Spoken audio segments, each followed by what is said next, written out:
Германија размислува за забрана на паметните очила на Мета. Германија разгледува можност за целосна забрана на паметните очила на Мета поради прекршување на законите за заштита на личните податоци и тајно снимање на јавни места. Скриена камера, уредот изгледа како обични очила, а малото светло на рамката не е доволно за минувачите да забележат дека се снимаат. Законски прекршок. Германските прописи строго ги забрануваат уредите за снимање маскирани како секојдневни предмети, како и неовластеното снимање луѓе. Можна забрана. Федералната агенција за мрежи, Бундесмрежна агенција ги разгледува следните чекори, што може да доведе до повлекување на очилата од германскиот пазар. Ризик од злоупотреба. Ваквите дискретни камери го зголемуваат ризикот од дигитално насилство и снимање луѓе во приватни ситуации без нивна согласност.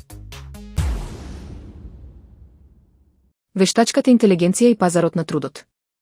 Вештачката интелигенција AI нема масовно да ги укине работните места, туку ќе ги редефинира рутинските задачи, што бара брза преквалификација и во Македонија.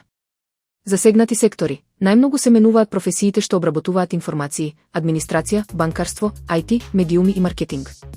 Примена во Македонија. Домашните компании во IT и бизнис секторот веќе ја користат AI за автоматизација на процесите. Преквалификација. До 30-тата година на овој век над половина од работната сила ќе треба да стекне нови дигитални вештини. Прилагодување. Клучот е постојаното учење, а образовниот систем мора да го стави фокусот врз критичкото размислување и дигиталната писменост.